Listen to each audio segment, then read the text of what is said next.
So on Sunday, a Southwest Airlines flight heading to Houston, it had to make an emergency landing after the engine cover of the Boeing 737-800 fell off during takeoff, and then it struck the wing flap. So nobody was injured, luckily. But this is now the latest in a string of incidents involving Boeing airplanes, including a January Alaska Airlines flight where, you may all remember, the door plug blew off up at 16,000 feet in the air.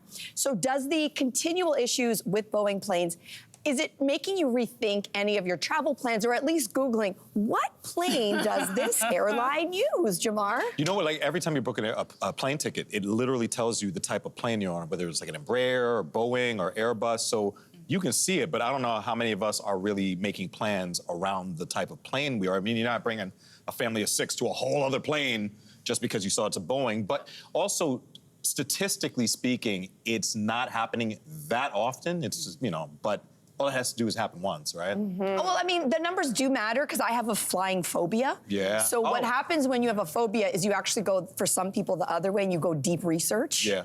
Like, I need to know my chances of getting struck by lightning, and so it's 1 in 1.2 million chance that you will be involved in any kind of issue on a plane, versus driving to the airport, which is 1 in 5,000 chance. You're actually safer flying than you are driving to get to the airport.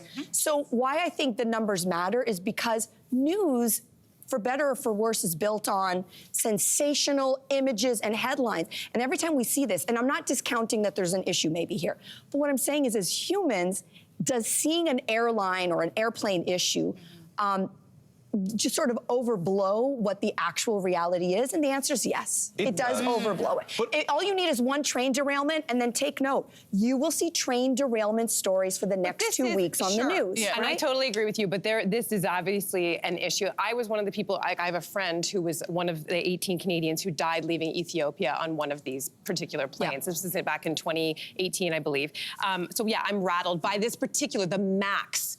Boeing Maxes. And the problem is, it's to what you said, even if you decide, I'm gonna book a flight and I'm not gonna do it on the Boeing Max, there's no guarantee that something won't change when you get there. So there was a guy named Ed Pearson. He used to work as a senior manager for Boeing back in the 737 MAX program. And he quit in 2018 after there was a number of flights that crashed. And last year, he purposely scheduled himself not on one of these flights. And when he got there, he learned that he was on one of them. And so he got up and he left. And he's not saying that Boeings across the board are not safe, but this particular model, the kinks have not been worked out. So the question remains, why are they still up in the air?